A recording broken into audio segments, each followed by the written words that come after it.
Bienvenue mesdames et messieurs dans le cadre de cette émission, votre magazine préféré Congo Promo. Vous êtes des millions à travers le monde, vous qui suivez cette émission, vous qui attendez cette émission.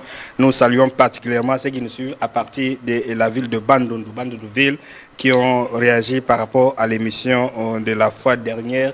Congo Promo, c'est votre émission de proximité, surtout une émission qui vous donne la parole pour réagir par rapport à l'actualité. L'actualité d'aujourd'hui, nous allons parler d'un phénomène qui prend des allures inquiétantes. Il s'agit du détournement. Aujourd'hui, Air va détourner 400 millions, va détourner 300 millions, va détourner 500 millions, 100 millions, 100 millions. Est-ce que détournement, qu'est-ce que nous pouvons faire pour mettre fin à détournement? Détournement, les amplifications, alors, comment nous pouvons faire pour mettre fin au détournement? Qu'est-ce que vous, Congolais, vous pouvez proposer aux autorités pour que le phénomène, on a ici la passé, ça nous humilie? Il y a une compétition entre membres du gouvernement, en tout cas, ça n'honore pas le pays. Nous allons en parler dans cette émission Congo Promo. Vous allez réagir. Donc, les détournements prennent les proportions surréalistes et inquiétantes. Surréalistes, donc, on ne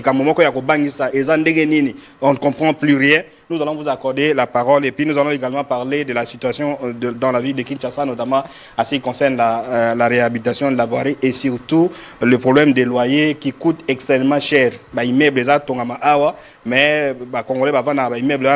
ces immeubles sont conçus par les Congolais eux-mêmes. Mais pauvres Congolais na mwanda kumuke bayer azotia prix à loyer mutako contrôler l'état inexistant. Nous allons parler dans le cadre de cette émission. Votre magazine, vous êtes sur TNT, vous êtes sur satellite, sur les réseaux sociaux. Vous nous suivez également en direct, et surtout ceux qui sont au niveau de la Nouvelle-Zélande qui nous ont appelés et ils sont en train de suivre cette émission malgré le problème des fuseaux horaires. Alors, comme d'habitude,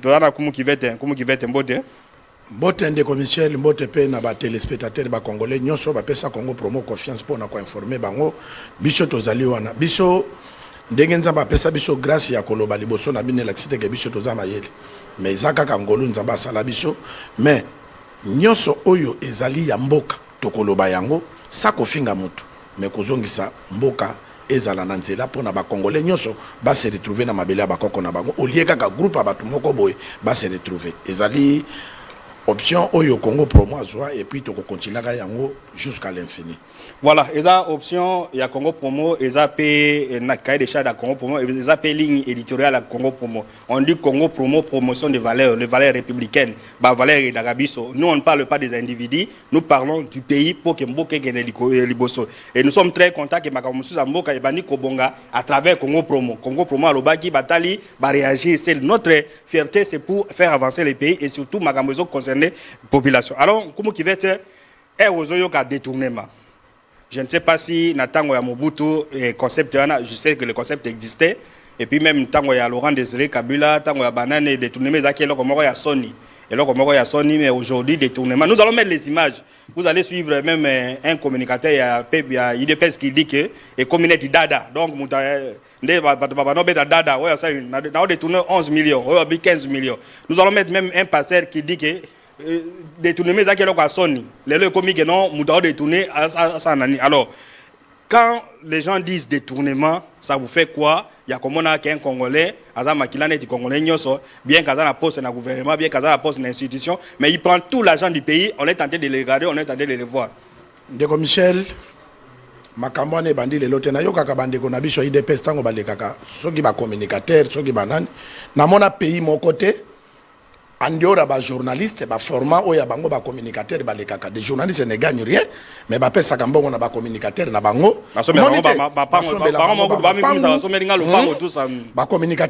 100 000 $, mais des journalistes qui relient information entre pouvoir et peuple, de côté, ils sont comme des imbéciles. Ceux qui ont lobby mais ni journalisme, ce sont des hommes de la rue, c'est eux qui gagnent de l'argent.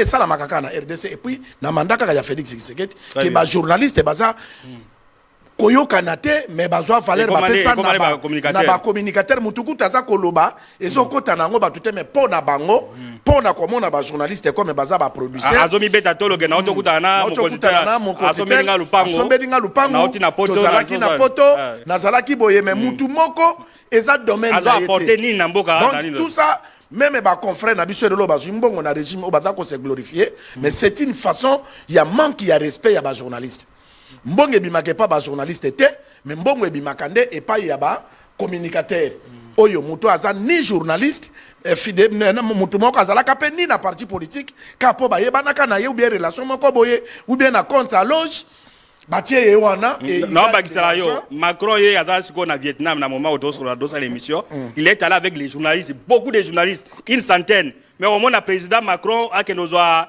ba communicateur ya parti na ye atambolaka na bango bazalaka bongo asali image na téléphone na ye et puis ba ye bakateke ba image bataka na téléphone ba ko bato ba mona kaka ye moko bato ya parti na bango mboka momba ba ko et puis limite na ngo ezake non ba komi otsa sous salité bosoto les régimes ils vous donnent de l'argent beaucoup de régime moko ayaki awati bayambi ye o azali communicateur pouvoir na biso mais ye wana komi koleka kana même ba réseaux sociaux akomi ko finga pouvoir na bango akomi ko sala na loba yango awake un journaliste formé akufaka na information na ye na motema akotika la jamais kobimisa salité à chef parce que journaliste abrilaka source te ça c'est un journaliste mais lokola bango bazo travailler na ba communicateur bako sambwaka tongo midi pourquoi parce que bazo travailler na bateau yo eza domaine na bango te batikala ko nous allons mettre aussi les communicateurs au bazo mbongo à régime ndé ba lo ba pona détournement revenons sur ça na détournement de commissaire ko dénoncer détournement na ka batebele ba loba kaka e bandi na époque Félix Tshisekedi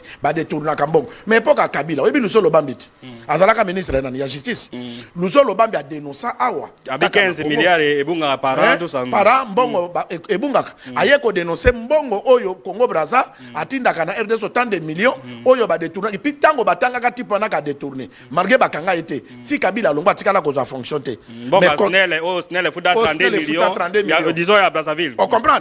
Ba dénoncer yango. Donc ko dénoncer eze loko ya sikate. Mais conséquence à ko dénoncer ça la kanini. Oh ya lele komi lokola bazo sala défi na peuple congolais. Vous comprenez? Tozo yi bambongo na bino. Milimo bake bakoteli bango. Bazo loba. Po ezala kate ke peuple. Vous comprenez? Ministre ya finance aye alobi mbongo ezalaka soki ekoti tozwi tokaboni que peuple congolais bazalaki kuna te mais lokola bayibaki richesse injustement lokola bakabolaka nzambe na bakoko bakoteli aye ko dénoncer alobi toyibaki tokaboli yango monaka mbongo bazwaka wana yango bapesaka na bacommunicateur basombaka bandako yango ça appelle comment mais les congolais souffrent allez momentanément bazwa bafandisi chaque fois ka ba million ndeko Michel oso mona na mboka nini ministre azo sakana na bato ministre aza na salle aza ko lobake na yo ka solo détournement est-ce que détournement yo ka na solo pe aye ko affirmer lisusu ayoka solo mais siko amoni yango ayoka ki solo mais siko na vivre yango donc ayoka ki solo ya ko détourner siko loko la détourner donc ça ya solo pour lui il se réjouit mais ata yo moko Félix Tshisekedi ba congolais bato ba votaki ye bato nyoso wana na loba yango awa Kemo konzambo kabo sanate. Bato wana baza ba corbillard. Bakendaka kotike bembe na lilita, bango basongi. Donc ils sont avec tous les chefs d'État qui vont venir. Ceux qui étaient avec Kabila aujourd'hui avec Félix Tshisekedi, demain ça sera quelqu'un d'autre. OK. Omonika kandenge mona mobile le kaki na TV alobi, to kabola kabongo ya mboka. Bako qualifier ye héros. Président ya koya lobi sima Félix Tshisekedi akozwa ye. Pour yebi canal ya ayebi canal a détourné. Pour na détourner. Donc chef de l'État yebake batu oyo azana bango ana batute ce qu'on va ça la nini mais on va passer attendez je rappelle que l'émission est en direct 84 pour les appels 81 en direct on va prendre les appels mais on va mettre les éléments ce qu'on doit ça la nini comme yolobi tanga mobutu be Kabila détournement zalagi bon bien qu'on le dit que non ils alors ce qu'on va ça ni vous leur conseillez passer le détournement ça devient une seconde nature à congolais il y a pas considérer ça c'est sa question donc ils vivent avec les détournements on doit conseiller bango de ni soit ba détourner ba lobate ba tika ba congolais tout ça ou bien ndeko lobi que milimo ba congolais les autres na bango ba loba on doit conseiller bango ni soit ba détourner ba lobate na mboka oyo ba lobi que soko bomi taba okobosa ne logi ataba mais soko bomi mutu otika lobosa ne logi na été badashi bakoko baloba ezalaka pamba te na lingina loba nini lelo nyoso oyo bato baza ko dénoncer baza ko accuser de Félix Tshisekedi de pas population très bien baza ko loba ke eza bisote eza mokonzi na biso pour chef de l'état a se laver ministre wana bako kangaye la kisa biso ba preuve bato yo kabolaka na bango mais bino madaka kokanga nini est-ce qu'on ne peut pas réfléchir que non non, je vois que les gens commencent à Michel, oui. Non, c'est-à-dire linga kokanga est-ce que muta amona teke non ah muta za na position oyo to réfléchir qu'est-ce que nous pouvons faire pour que nos maîtres il faut que benga mutu wana dénoncer yokat c'est-à-dire basalaka l'état pour nanini pour na kosilisa impunité muto ya yibi pour na ba punir ye bakotie na maboko ya justice aloba nini epusaki aloba makambo wana bato nano kabola na bango mbongo très bien alobi bazui bakangi ye bakangi pe bato oyo babandaki kokabola vous mettez fait à ces réseaux là bakangi biloko na ye oyo asomba parce que asombi biloko wana na mbongo babandaki kokabola ya mbongo il fallait ça la banzela il fallait foutre ba fonctionnaire il fallait foutre ça là mais esali bango bakaboli yango comme bakanga bango te yokande commissaire ba botoli biloko wana soki ba botoli biloko wana lobi soki batende commissaire le ministre akolinga koyiba te omone loko to sala manaseni ba les plus puissants ba trichaki ba machine ba ke ba bombi na ndako ba invalider bango yokanisi 2028 so dozongisa élection même bato ya régime bakolinga lisuku kozwa ba machine réfléchir des fois parce que ba invalidaki bango très bien l'état baza kotika bango même ba ministre botambola ma zéro phare ba détournaka chaque jour parce que bakangaka bango te soki sanction ezate de commission yora ministre yo zaye baké eza mandat très bien na kotawa bakolongolanga lokola baninga nanga bayiba tikanga pena zo yanga posoki na longwe na tika la riche c'est ça leur pensée. Congo Promo, votre magazine préféré, vous êtes des millions, vous nous suivez à ces moments et surtout ceux qui sont à Bandundouville, batini message bazo appelle les Oya. Alors nous allons ouvrir les débats tout à l'heure. Mais on va demander à la réalisation. Voilà, le monsieur Alinga réagit. C'est bango que appelle les années 84. Un message les années 81. Voilà. Chaque jour. Ndeko 926 numéro 926 je suis Nasuka. Vous allez appeler 84, vous allez passer à l'antenne, mais ça sera payé après. Alors nous allons vous mettre maintenant les éléments. L'un des éléments, il y a un cadre, disons, militaire à IDPS. Probablement muto par à bénéficier du régime donc le régime là honoré d'une certaine manière. Alors boyo kande kwana ndenge bien que le régime est honoré bien que mais ndenga zolo bela la corruption ndenge zo ezuba en plein les détournements prennent les proportions surréalistes. Surréaliste, c'est un surréalisme, c'est un mouvement littéraire dans le 17e siècle. Alors, réalisation, on nous met cet élément et puis on vient commenter. Le téléphone sera ouvert tout à l'heure. Monsieur le Président de la République, franchement, on ne comprend plus rien. On ne comprend plus rien. Est-ce qu'un Namboko, il y a un président élu par son peuple, comme Tshisekedi Tshilombo Félix, et Namboko, comment baï politique? Comment saka Nambongo le quoi dada? Ndenge to banda osa entraînement kalana tongo, il faut commencer d'abord par toucher les ballons. Ta, ta, ta, à détourner. Ta, y est pas allé. Ta, y est à détourner qui va salir l'autre côté. Ta, y est pas zongisi. Ta, nde l'autre côté. Voilà, donc ce qu'on peut comprendre, c'est un cas de IDPS, se présente, mais il dit que détournement comme il y a Dada. Dada n'est pas détourné. Dada détourné. Ce qui est membre de l'IDPS, c'est-à-dire détournement, vous avez la parole. Non, Ndeko Michel. D'abord, Ndeko, tu parles de l'Équateur. Oui, tu es censé accueillir les Équatoriens sauter à Grand Équateur pour les amener. Mais je sais que tous les journalistes à Grand Équateur, même audiovisuel, même presse écrite, Toyebani, ce monsieur n'est pas un journaliste. Mais à Zouakambo, on a régime, alors Bagaza Mouté Équateur, Toyebi, province n'a été na Grand Équateur. N'a été ce gars Moutassy, Doubangi, Nord Doubangi. Mais revenons au régime, il y a un régime. Mais le régime est honoré, Azalaka na IGF, Basombela et Bandakuna, Ndenga Lobaka, que première dame, Basombela Ndaku, Boye Boy. Mais à Monique et Eleki, à Lobi Yango, à Lobi, on comprend rien. Mais autant qu'il y a Zouaka, la qualité nini. Oyo mbongo ya l'état voilà pour poser question que non sommes là c'est mbongo aludi on comprend tango ba pesa ka mbongo asomba lupango fallait batuna ye ke atuna ke opesinga mbongo ngana sala ka wapi parce que lupango ba sombela na palo ba bongo ta musuba sombela na Gombe ou bien na Barumbu bien lingwa lube kitambo eza ba près ba 350 000 ba 400 000 on comprend tout estimé bon ba tango ba pesa ka mbongo wana ba pesa ka etant que qui voilà asala ka wapi na entreprise nini parce que mbongo ba ko pesa ka boité il faut mériter. Très bien. Alors, oh yazwa, il fallait le belela yango. Mais c'est-à-dire quand il dit ça, c'est-à-dire que et comme Dada, ça doit interpeller, non? Que détournement mutuna muta comme ko détourner et comme compétition. Au moins la gravité nango. Donc mais yango na lobité. Oyo na yeba muta yemba ngo fait dans la bille wala ba ke mbo asuimbwa. Jibe. Non, ezabile mbo asuimbwa ezo lekelanga. C'est-à-dire bato basali yo bolamu. Basombeli yo lupango osala ke loko to yeba ni no kutute. Mais lokolo za na appartenance na bango basombeli yo ndako. Mais yo moko de ki sur na place publique olobi non na comprendre été détournement le kido oyo zui omoni yango muke o ba masa no bazo détourner des aminene. Mais en dehors de ça, ça dit amoni ke l'équité comme congolais. Yango na toke ndakana source ali kamunde ko Michel. Allez-y. C'est-à-dire omoni makama mboka oyo ba autorité ba comprendre que mboko eza ya bango te.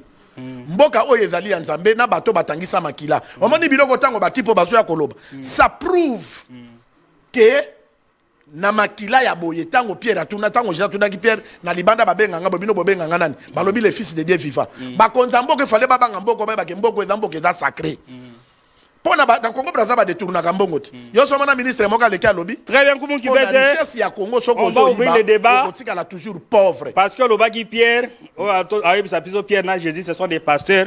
Mais détournement et comme il sa pasteur et pas c'est pas n'importe quel pasteur, un pasteur qui soutient le régime. Nous allons demander la réalisation de nous mettre l'extrait de ce pasteur. Ayoka ndenge azolobela makama détournement ndenge et comme namboka. Ah bon? Ils sont voleurs mais arrogants. Ça fait du temps de Mobutu, ils allaient même acheter une petite maison ailleurs pour se cacher qu'ils ont volé. Mais le voleur du régime Tshisekedi ne se cache pas. Ils sont arrogants. Alors qu'on pose la question à tous ces bandits en cravate, comment est-ce qu'ils ont eu ce qu'ils possèdent aujourd'hui? Avant d'entrer, parce qu'on les connaît. Avant d'entrer en fonction, qu'est-ce qu'ils avaient? Et après, qu'est-ce qu'ils ont? Venir nous parler devant les caméras, regardez, bon, il y a ceci, moi je ne suis pas là, tout ça, ainsi de suite. Bon, où est-ce que tu as acquis ta fortune? C'est ça, cette arrogance-là. Et je pense que, bon, on est déçu de la gestion de l'UDPS. On ne pensait pas que... Ah bon? Ah, on est déçu. Franchement, moi personnellement, je suis déçu. Je ne pensais pas que ça pouvait se faire sous l'UDPS. Ils ont vendu des rêves aux Congolais. Et là, le président peut sauver les meubles. Parce que les peuples, maintenant, n'ont confiance qu'au président. Ah bon? Malgré tous les détournements, les vols, les scandales des millions. Je pense que le peuple lui donne maintenant juste une dernière confiance. Parce qu'on se dit, est-ce qu'il peut agir? Maintenant, si le président n'agit pas et fait semblant, comme d'habitude, en nous disant, nous avons une justice malade, nous avons ceci. Si le président sait que nous avons une justice malade, pourquoi il n'agit pas? Pourquoi autour de lui... Mais il doit dire comment? Parce que le président... Congo Promo, bientôt nous allons prendre les appels. Nous mettons ces images, c'est pour changer les caps. Mboké Zalaboété. Le monsieur qu'on vient de suivre, je crois qu'il s'appelle Pasteur Mukendi, quelque chose comme ça. Paul Mukendi. Il était au Canada, à Lobby. Il est étonné qu'il y ait mon Amakamoïs et ça en arène, il dépèse. Et puis ça commence à l'inquiéter. Au Lobaï Makamoanzambe, mais soit Basalanzambe, comme on a corruption, détournement, et ça, donc, moyen qu'est-ce qu'ils peuvent faire comme Bassala Nzambe ben implorer Dieu comme ça qui dit ça ma pata détournement c'est le bien dernier.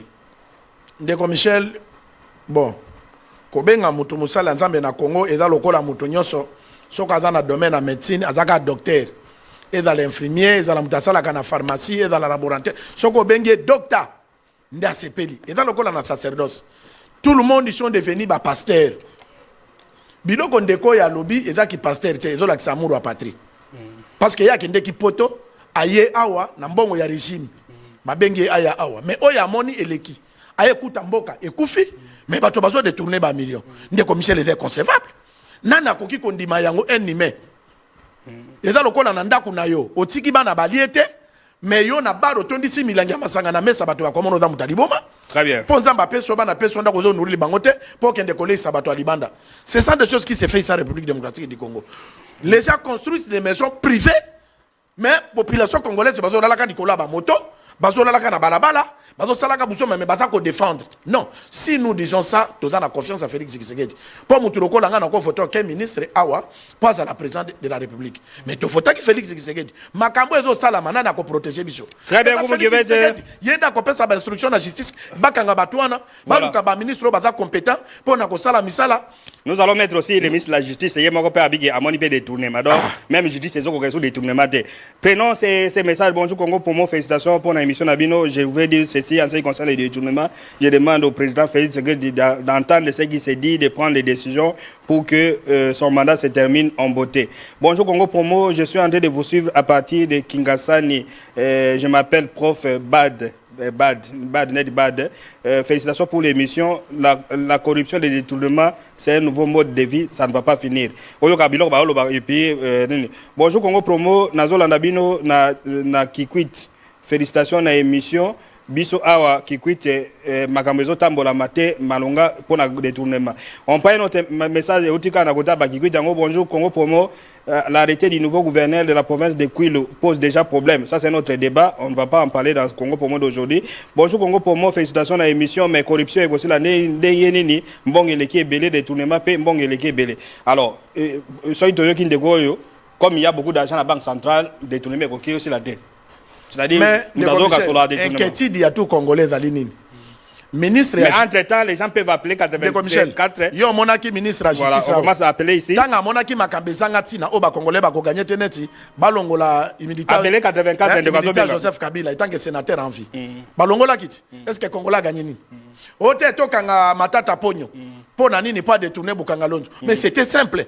Hier a détourné. Prenez d'abord cet appel, vous allez revenir. Même bon il y a Bukanga Lonzo. Mais Ebelo ba so détourner, qu'est-ce qui manque ba relancer Bukanga Lonzo mususu? Pour na Congolais ba. Bon obéissité. Kaka mbongo matata pogno a détourné yango de Buluka.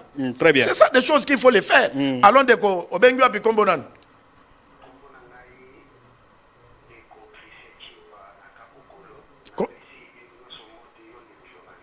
Merci de vos contributions.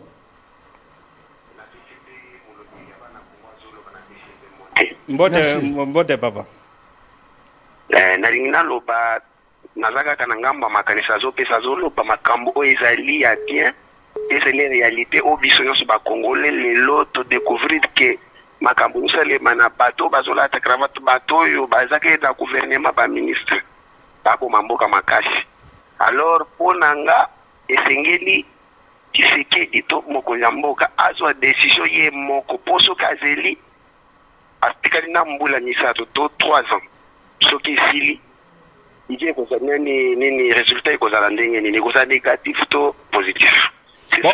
Zela papa to relancer yo azwa ba décision, qu'est-ce qu'il va faire? Aluka bato mususu bato bauta likolo ou bien bato a détourné? Est-ce akomona bato a bien wabi? Est-ce qu'il y a des bons Congolais qui ne détournent pas, qui sont encore en dehors des institutions? Amona bango wabi bonangai alongola bato ya kala o bazosala na bango bato ya kala bayiya bisanse de tourner ba basala kala bakorbiya esengela écarter bango azwa bato oyo ya motema malamu ba oyo bakosala ete mboka ekende liboso nde proposition na ngai oyo na besi bino.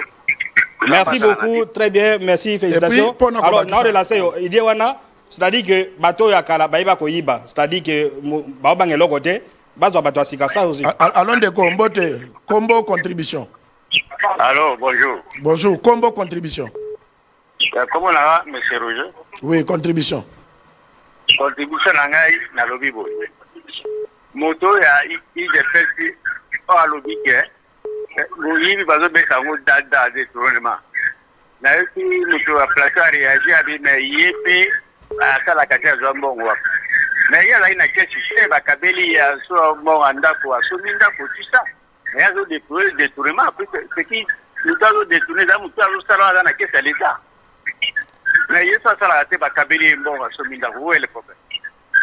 Merci beaucoup. Le détournement là d'abord est allé soutenu par lui-même le président de la République. Puisqu'il y a ma commission il y a 15 millions de dollars. Il est allé défendre ça en Europe avec les alliés COP, les alliés tout ça. Donc, c'est quoi contribution aux années papa pour que non corruption ici la monika lobby que batia batwasika en dehors ya batwasika proposition des années ni pour que domme te fait na anti valeur là détournement. C'est lui-même les chefs. Chef, face à la Nini, le chef a besoin aussi de vous parce que vous avez dit non. La porte à toutes ces choses-là, chef. Voilà. Ndeko Michel, oso compliqué papa Batupamba. C'est-à-dire quoi? Quand il dit le chef. Chef, à vous ça Nini concrètement. Merci. C'est-à-dire, au moment pour Nini Bataka, député national. Député Bazaka teke ko voter ba loi pour na bango bazwa bambong.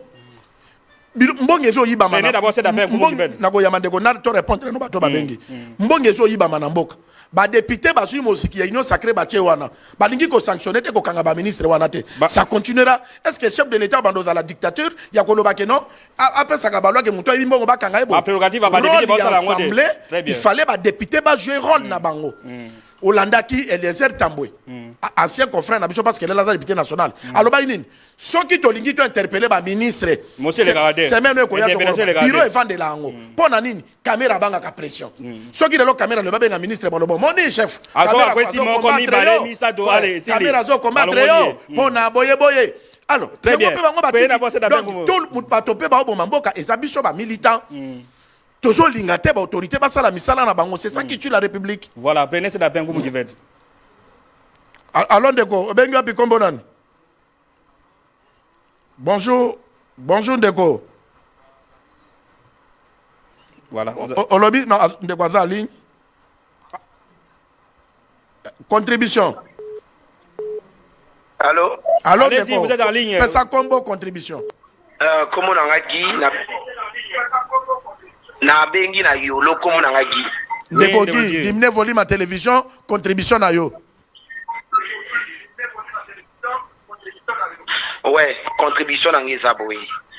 Moka etambolaka na bempinité ti.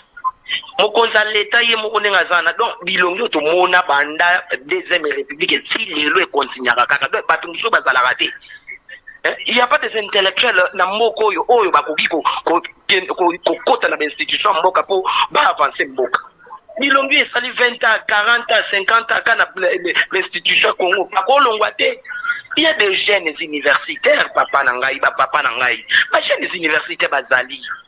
Ope bakoya na gouvernement pe ba pesi pe ba aval na bango pe mboka pe tamboli. Oui, désolé kabato na ba yebi ba kope nyonso ya Congo, ya muyibi. Bakolongwa te. Très bien. Continuez votre idée. Continuez l'idée au Loba qui a comprendre. C'est-à-dire idée wana ya ba député et puis toujours condamné pe Félix Tshisekedi mingi ke bato akala. Ministre ya finance oya uti ko dénoncer. Atikala ko ba ministre na mboko te. Adam Madini Félix Tshisekedi. Ministre de la justice. Ya no ya to koma nano to banana no ya finance. Azape mbala liboso comme ministre. Mbala liboso ministre de la justice azala kinde militant. Atikala jamais kozala Nicolas Kazala azala ministre na mboko. Ah Nicolas comme ministre. Oya o détourner ministre de la justice oyo. O bazo benga zo bazo ka sur la détourner. Massa azala ministre. Chef de l'état va poni bato asika. C'est-à-dire toujours condamné mais total à capé. On m'a dit problème est donc on ba que non tout congolais est mauvais. Tout congolais est mauvais. Il y a bien comme on a dit. Oui. Très bien. C'est-à-dire quoi? Biso tomesani mutu mwinda mesani na lokoso c'est tout congolais na richesse. Famille ya ba Michel bazana ba mapango, lokola nga na komi na koma pe na ba mapango. Mais eza problème ya bato asikate mais problème ezali loi. Très bien. Prenez cet appel. Ezala. Ba punir pe. On continue. Pour l'Assemblée nationale, il fallait pas qu'il parce que ils ont ça de l'autre côté. Bah on détourne, bah parce qu'elle a dit qu'on interpellé par ministre wana. Allons de combo, to bengu api combo nan. Combo na JPS hein. De JPS, bengu contribution. Contribution na ngaiza boy. De plus en plus kambo détournement tozolo bela oyo e bandi les autres. Surtout découvrir yango mingi lelo pona ndécoger la ligne. Bato wana oyo babanda ko yiba de prix kala ba yiba kabatika kate. De plus en plus bazo kanga bango ba ocha bango na boloko azimbongo. Ndeko Zela pardon olobi jila lingete ministre of finance tanga lobaki jila lingete mutalobaka te ke so bazimbongo bakabolaka. Ministre de la justice anga tiko lobaki détournement pe amoni détournement. Eza jila lingete te. Zela moi mukena libo poto découvrir ba détournement ya minene wana. Et où tu pas na bango et où tu peux donc de quoi azo funda l'idée ah bien l'idée d'ailleurs comme ça détournement c'est là pardon donc ça na lobby hein pour na nini soki bazo yiba to bako zo la bango te ne kinga kati ba liyo bazawa o ya yibi ba ke batike la cage ba liyo aller de plus en plus ba batika li ba banga très bien ba punition oui mais lokola bazo punir te mutu ayibi mbonga bimi nae des fois kobima akolia mbongo bakangi batike na cage ya baliyo publiquement baliyo bali oya koya sima ko suko yibate Très bien. Ndeko Michel Ogelo ko ndeko ya lobi. Alobi alingeti abe eba ndeke alingeti na yebi na Dubaï. Ba na richesse te. Yo mona quand même bougumestre na Dubaï ko détourner même. Kuna ba détourner te. Soko détourner ba tia loi, soko yibi $1000 ba okato loboko. Soko yibaki bo ba ko cho 2 états na chambre froide. Ba ko nyabiso ba kenda kuna ba yebi. Est-ce que bakokozwa ba loi wana te ba tiso ba tie ba loi na mboka mboka ko tongama na inane kaka mboka tongami. Très bien, penese na pepe. Mais loko les ali ke mutu ayibi batiki ye. Bazo kuta na pe moi melaka ba champagne. Bazo sala bango ba mona ndeke mboka oyo kaka bango. C'est quoi faire ko? Mobutu azala na mboka oyo tonga ba forêt na zamba. Pour près ba kendo ta la résidence Kaweli. Et comment place ba Lyon ba tourner? Allons deko, obengo api kombo nani? Oui, mbote ndeko obengo api kombo nani? Bolivino. Oza en direct na télévision, pesa contribution. Oza en direct na Congo promo contribution. Bengi na malweka. Ouais. Contribution. Bengi na malweka. Loba contribution na yo. Biso zao kola, choki papa, papa na bino wana zamu yibi, bino bana pe bota ba miyibi. Très bien. Ah, bino bana pe bota ba miyibi. Choki papa zamu yibi, bana pe bazo pota ba ba miyibi. Contribution ezandeni pona mais commettre fait na détournement papa. Détournement na mboko eleki epele ndeko atubike soki moyibi ayibi mbongo ata détournement bokene na gengakati balia ye soki famille mobimba bazwi na famille na ye bale bango. Très bien. Voilà. Ndeko Michel oyebi chef coutumier moko arevelanga alobi nkumu omoni bapuku oyo omonaka na bamiseleke te eza bato basalaka mabe tango bazalaka bato tango bakenza bazongisi bango miseleke te parce que bada inutile ya kozala bato eza na mutu musu soko moni ye boy o condamner nzambo lobi nzambe pourquoi osala ga mo di falo sala ata mbisi falo sala ata Thompson on comprend les gens oyo bazale lo na mboka na biso ba ministre oyo vraiment ba condamner ka nzambe te mais nzambe fala sala bango ata michopi ou bien ba kasa ko kauka olia sala bango bato parce que comment mboka na yo ozo détourner ba millions oyo ko sana na ngwe lokote déjà neti o ba détourner ba millions so comme dia na 60 ans ba beta ka pe calcul atikali na combien d'années ya ko vivre na samo c'est-à-dire tane ya ko vivre za muke so ka ko koma na 100 ans mais abongisa libana na 30 ans abongisa libana ne ba mobutu ba bongisa ka bana na bangote mais maman bobi da ba ko moduke sika ko fanda bana mobutu bana ndako te voilà on revient peut-être so nzamba ko tindela biso ba mpuku ya ko chane makambo mais l'état azoko kate na azoko kate ministre de la justice parce qu'il lui-même arrive à dénoncer que non il y a eu détournement de 17 millions mutu aza censé donc ça ordre akomoka monnaie biso que non tala yekuna otiko détourner 17 millions compétition on va à la réalisation puis on suit le ministre de la justice Constant Moudamba. Ça fait une année Bango Baïba 17 millions de dollars dans le monde. Baïba combien 17 millions. Baïba combien 17 millions. Baba Kanga Bango Ami protégeante Bango Baba Nakina Nukoloba ministre a détourné 39 millions. Bango Moko et comité a détourné 29 millions. Bango Moko et comité a 19 millions. Bango Moko et comité a 9 millions. Voilà, donc Moutou a censé azongisa ordre yonabi bayibi combien 17 millions. Donc ça devient une compétition ministre de la justice. Allez, combattez madame ministre de la justice. OK, apparemment il est devenu un impuissant vis-à-vis na détournement bien que l'Assemblée nationale lobby va attendre yena procureur à coup de cassation mais yema kazo dénoncer 17 millions. Mundaza sasa kanga bango mais a combien compétent. Allez-y. Ndeko bati po ba sakana na ba congolais. Ba sakana na pouvoir o ba pesa ki Félix Tshisekedi. Ba congolais ba bimaki jour moko bake ko voter président na bango bazwa décision pour venir en mboka na bango ba voter président de la république pe ba producteur ba ye ko sakana na ba congolais afandi na bureau akolisi suki aye ko finga ba congolais oye eza insulte pas oye bisa ba congolais ba yibi combien 17 millions ba yibi combien congolais bazo se bela 17 millions amona théâtre ba 1000 francs 17 millions ya tondi wana 17 millions somba babisi combien atondi si parfait na nzoto bagarde dikoro kutu bazo kengele wana bali akelo côté tozo ça les situations à la unité mais rôle na biso ba journaliste ça ya ko orienter opinion est-ce que batu ya ndengo yo bazo mériter lobby parce que bati po baba courageux hein tanga kolongwe pas Félix Tshisekedi awe lo balobi omoni ngai na bataka ko dénoncer mais régime tozala ke ça ya mabe soki botienga lelo président na kobongisa mboka ozo omoni ba théâtre osala oyo pona un jour aya koloba na ba congolais biloko na oloba lelo bobomba émission oyo tokokoma 2028 bomona mona mobali o discours ne ezala yango wana ngana voilà. denosaka 17 millions oyo abi auti ko détourner yoki soko diviser en esprit de vie soko eza cher c'est $34,000 34,000 donc 500 esprit de vie eza $22,000 oyo type oyo akomi mususu oteka ba bis so 22,000 apesaka bato ba mapa donc 1000 esprit de vie oyo Kinshasa za nango je na ville à Kinshasa un individu a détourné 17 millions mais congolais wana ba 17 à mon 17 millions dirait combien 17 millions francs congolais na ba pays organisé monsieur oya ko mérité ba condamner en vie prenez d'abord cette appel Assemblée nationale et salanini donc on a 17 millions ya ko pesa bango azu ata 7 millions wana pesi bango batiki ye bako sala ye le côté mais ça les côté les conséquences corrigent mieux que les conseils peut-être bakoko bako futaka bango bonjour je vois vous avez un problème de téléphone là-bas appelle comme même on profite pour lire le message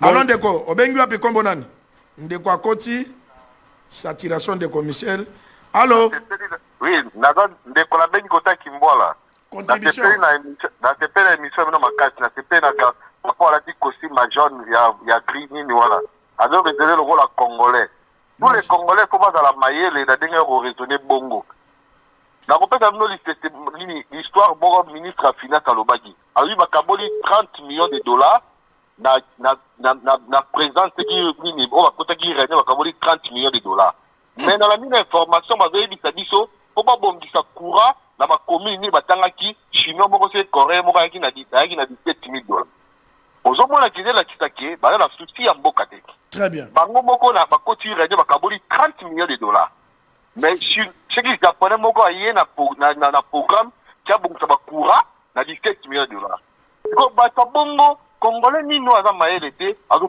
bata bongo pour mezali ya ba congolais ya kalana sikate pour mezali ya gouvernance neza bien malamu te ce qui doit dire président moka malamu azo respecter mibeko président Azali toi là toza siko na président atika ina ba ne ezali na lo liboso conseiller président nini président Azali on attend président malamu peut-être akomona na kate président Azali lelo non conseil ezali ke po mutu nyonso aza na kisa mibeko mutetambusaka mboka soki mutu nyonso azobanga mboka mutu nyonso azotosa mibeko makambo nyonso ekozonga na nzela très bien problème ezali mutu azorespecte mibeko te so akomi ministre akomona akomi nzambe so akomi député akomona akomi loka nzambe non ce n'est pas ça très bien Ndeko voilà on est en train de nous suivre à Lubumbashi merci na batu voilà na biso amona wapi ozoloba otanga no ba message biso to mona ba député na mboka oyo député azokota na hémicycle na kwiti ya gene ameli batembo eza na mituka ba député élu du peuple assemblée nationale beso ebage no ye soka lobi même tanga azokota pour signer présence même ba hôtesse on a ba que député oyo kwiti député oyo kwiti pour désacraliser vraiment ben institution prenez cet appel allons Ndeko obengi wapi kombo nani oui Ndeko bengi nazana ngaliema contribution papa na bengi bino na ngaliema donc makambo komo salima na mboka oyo zo comprendre yango te Ndeko loba donc ba détournement ekomi lokola donc lipa na nguba lokola lipa na nguba et puis ata $1,000 te ka ba million ndenge Ndeko ya uti koloba wana ke kobeta nde dada na détournement tozo comprendre te tozo kende wapi tokomi wapi très bien merci beaucoup papa nous prenons un message qui nous vient de Pointe-Noire bonjour Congo Promo bolo belabiso makambo ya ba passeport ton quoi ça dossier la passeport ça fait plus de 9 mois mais tu siko ebimarate bon makambo ya passeport ngo musu ebi sur lobby donc bazo changer passeport. Est-ce que vous avez même ngape na kende ko kotsa kuna balobi na nganku muso pe $75 to conseiller yo bana bakozwa ba passeport te pesa ata 150 to bunda to bimisa mais on attend passeport au droit d'ango longwe pas changer mususu donc à partir de là soko kei na formulaire de passeport asika kozwa te donc je ne sais pas comme permis de conduire ministère école d'ici mbongo et comme siko tango ya balingi ba créer na passeport oh non un passeport avec ba puce c'est comme ça y ba puce nde ok na Schengen ba pèse visa facilement ou alors exploiter le petit peuple et puis on va ça nango et ça et comme siko soko za nango on pèse $50 ou bien $100 pour pas payer au passeport. Nabi a sigé bando sala ko mitamana na oyakala. Prenez ces messages là. Mais oya sigé les aussi là. Allons Deko, obengi api kombo nani? Bonjour. Bonjour Deko, contribution. Na bengi bino. Deko, contribution. Contribution na ngana ngina tuna. Contribution na ngana ngina tuna. Dimne volume ma télévision papa, dimne volume ma télévision. Papa kumu na ngina tuna boy. Oui. Tuna. Papa, tozwa susu goma na biso te papa, goma na biso. Tozwa ngo susu te. Mais Goma eza la Congo. Mendeko, ozo landa ba négociation ba do sala Goma eza na République démocratique du Congo. Oyebi kaka bato balingi mbongo bado te tu, ne mbongo kaka bango wana bazo linga bolingo ya bozwi. Mais Goma eza ya ba Congolais to kozwa yango. Très bien. Moutamba akanisi dans le parlement d'Irine. Bonjour messieurs les journalistes, ba mesana kana liwate. Oginde goyo. Abi Moutamba sa akanisi dans le biloko alobi wana peut-être ya mona ngoza parlement d'Irine. Abi basaka kana liwate. On ne sait pas ce qu'il voulait dire par là. Bonjour Congo pour moi Nazari na commune ya Bandalungwa. Merci na CP. Pardon de commission. Allons Deko, bengwa pi kombo nani? Allô?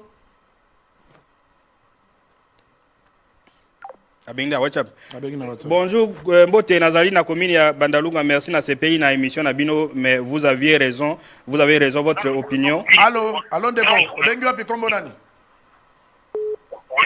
Allô? Oui, bonjour. Bonjour. Ndeko, oza en direct na Congo Promo, soko zo lo bate to kokata yo, oza en direct. Merci beaucoup. Voilà, bonjour Ndekalobi, Nazari na commune ya Bandalunga, merci na CP na émission na bino, mais vous aviez raison dans votre opinion, mais pour nanini bozolo ba makambo ya ministre ya justice ke aibis, biso makambo ministre aibite, to lo bande ministre aibite, aibite. Allô? Allô? Oui, bonjour Ndeko. Contribution. Contribution ngai eza boy. Contribution ngai eza boy. Lobande ko dozolanda yo. Na kolinga na mboka na biso batia salaire. Tabi batia salaire ya député $1000 do bat nyonso bakoboya politique. Bazwa ba technicien ba masa bon salaire. Comme ça, so batia député $1000 soki azotonga bandako to constater que mutu azosala ba détournement. Donc ozu ba technicien bo tiens on a fait ozu bo ba politique bo tiens ba mbongo ebele mbongo moya français ça te mbongo ya français kana ba technicien non ba politicien. Très bien, il a raison. Donc na Chine écoute ba député ba futa demander ba gérer de présence. Commissaire Metolo bat. Ba policier ba futa maka comme mbongo muke. Mais na couloir ya ba cambiste awa na marché central. Cambiste ba criminel ba zo lande ba botola mbongo. Akimi na souciat oyo ya Kilimazière. Ba criminel ba ye ba lobi bo pesa biso ya da criminel to lukakaye. Police oyo ya da censé ya ko battre na ba congolais na biloko na bango. Information yo commandant ya villa vérifier soka bengi Congo Promo to kolakse na Cambiste wana. Ba ke ba botoli Cambiste wana $32,000. Police a livré ye na maboka ba criminel. Balobi no armement oyo ba criminel ba na ngo biso to na ngo te. Batiki ye ba ke ba beti ka wana ba botoli mbongo. Cambiste ya couloir. On va passer dans la vie de Kinshasa. Bonjour Congo Promo. Nous découvrons ces messages importants. Bonjour Congo Promo. Très content du sujet. J'ai des larmes aux yeux de voir les Congos vieillir ou grandir. Les problèmes sont toujours les mêmes. Depuis 1960, nos dirigeants viennent des universités dont les diplômes s'obtiennent par la corruption. On n'a pas formé l'élite. Donc peut-être bateau Patricia qui n'a pas université. Allô, Mbote. Mbote Ndeko. Allô, Bibo Ndeko. Nalina contribuer moi mukengo. Contribuer Ndeko na yango to élection antenne. Oui, na bengi bino depuis commune Ngalema. Na lengi tout na kaka soki moyen zali pena bolo ya biso na biso ba enseignant ba end kile no ko bana ba ministre ba promettre biso. Donc ni selon tout dans on pour la promesse au lieu ba kufino wa end ni ba end pe kile no ko ni selon yo kana katende ni mbune kana tena uleta na ni solo ana. NPNU tout dans ministère de la fonction publique mbongo pesa pe belete ya ko chaka bato ebele mais en attendant non des commissaires ce sont des Congolais. Bazo sala musala au lieu ba détourner mbongo ba fandisa mbongo ba futa bato na ba sala misala ba ba Congolais. Voilà, prenez ces derniers appels et puis on passe à autre chose. Allons Ndeko, obengi api kombo na ni contribution. Oui, na bengi depuis rond-point Ngaba. Oui. nalingi na pesa contribution na ngai concernant tout ça na le bela ministre Mutamba. Allez-y. On est en direct. Allez-y. Nalobi président de la République atala ministre Mutamba malamu alinga déjouer. C'est-à-dire les comportements nous ont affiché le ministre Mutamba Aza magistrat, c'est un ministre de la justice et garde des sceaux. Au niveau du parquet, c'est l'instance préjudicielle. Alors, il y a à peu près cette information bien avant Nabatu. Que non, pour ça, j'ai donné des instructions pour Kanaboué. Alors que le magistrat va ça secrètement. Juste sur le terrain des Moussa pour comprendre que non, il a été pour soit invité pour la problème. Toloba on a Congo pour moi, merci Nandeko. Merci Nandeko. Toloba on a Congo pour moi. Paquet déjà la presse juridictionnelle, la presse déjà communiqué. Donc on a Congo pour moi. Merci lobby peut-être Rosa. Mutoyi DPS. Ou bien Mutoyi DPS peut-être. Ndeba koyoka yo. Yebi ça CG Kabuya Makambezo Salama. Nous devons comprendre yangote. Très bien. Alors nous allons demander à la réalisation de nous proposer cette reconnaissance. Le gouverneur de la ville de Kinshasa vient de reconnaître que dans la ville ici, il y a des députés qui plaident pour leur circonscription et qui sont en train de travailler. Et parmi ceux-là, il y a le député Jekoko Moulumba. On écoute le gouverneur de la province, de la ville province de Kinshasa, où il fait des éloges au sénateur Jekoko Moulumba, qui a été élu également député professionnel dans la circonscription électorale de Limete, où il est roi à Kingabwa. On écoute le gouverneur et puis on vient pour la suite de Congo Promo. Banzela ezotungama. Vous voyez? Tozana balobela bana Kinshasa o tozo bunda tutunga banzela na ba projet tokutaki elala tozo la musango ni exemple à Kingabwa projet 3 communes les jeunes à Kingabwa na molobeli na bino honorable sénateur Jekoko donc tozo ça la ba projet za ki rola la kuna par molobeli na expliquer biso et puis voilà donc na ba beaucoup mususu o ba députés provinciaux ba associé à un programme na biso ba desiderata ya ba kino nde sala bloc. Voilà, de retour sur ce plateau de Congo Promo. Vous êtes des millions à travers le monde. Vous continuez à appeler. On va vous faire passer à l'antenne. Vous nous suivez. Il y a un Congolais qui nous a appelé à partir de Antananarivo. Donc, à Madagascar. De quoi Madagascar, on va découvrir les messages. Alors, comme on vient de suivre le gouverneur de la province de Kinshasa, gouverneur de la ville province de Kinshasa, qui félicite un député. Il s'agit de l'honorable Jekoko Moulumba qui, selon le gouverneur, il plaide pour sa population. Salama, donc Kingabwa le Misa Ibando Salama grâce à Jekoko Moulumba. Est-ce que reconnaissance à Bongo auquel est le cas inaperçu? Alors, quand le gouverneur dit des choses pareilles, c'est-à-dire il s'est rendu compte qu'effectivement il y a un député qui bouscule, qui envoie les gens pour que sa ville, sa circonscription soit dans de bonnes conditions. Deko Michel. Émission oyo ata bazo sobelaka ba ventilier bandako bazo pesa bango bambongo bazo tinda bango ba poto mais nzambe na bakoko babi ke Congo Promo to contribuer pour namboka oyo mabele lisa loba na vie ne alobi ata yo pesinga ite mais nzambe azali akopesa biso bomo ipa ko récompenser ka biso un jour parce que dozo sala musala oyo est normal to lobaki awa pour na gestion ya ville kaka lelo na veille parce que bazana ba chaîne na bango balekaka aleki kuna lobi nini donc pour na ye gouverner pas ça la musala il faut ba député ba orienter et tolobaki ya mona kate député na akola musala tolobi ke mutu lokola Jekoko c'est une valeur biso do sala ke pas Jekoko te on comprend mais tozo la kisa mokonza mboka ba valeur siko gouverner mo ka reconnaître gouverner la ville à reconnaître alobi Kinshasa eza ya kokufa mais toza na ba député sénateur Jekoko Moulumba da sénateur Azalaki élu député provincial, sénateur, apponi na Sénat. Mais il plaide pour l'intérêt de la population de Kinshasa. Banzele Salama na Kingabwa. Roi ya Kingabwa. Eza Jekoko Moulumba. Bolandi yango bino nyonso na munoko ya gouverneur de la province. Pour dire quoi? Biloko biso tolobaka. Batu bakota na site ya Eli Motivi.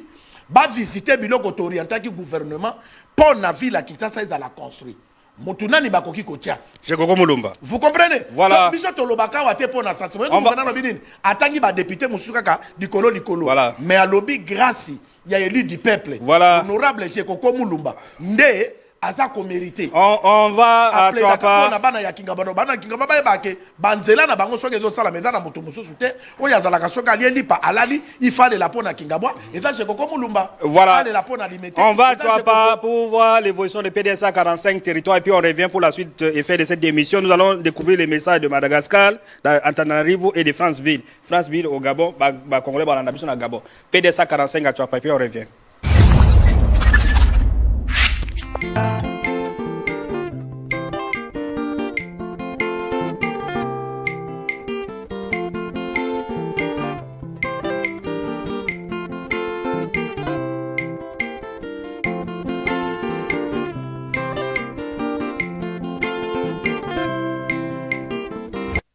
Voilà quelques messages.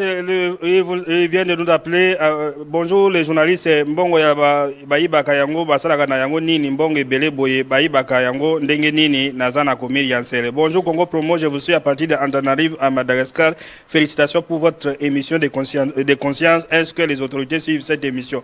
Bonjour Congo Promo, c'est Maman Victorine, je suis à Franceville au Gabon. Félicitations pour votre émission Congo Promo. On est en train de vous suivre ici à Franceville. Allez.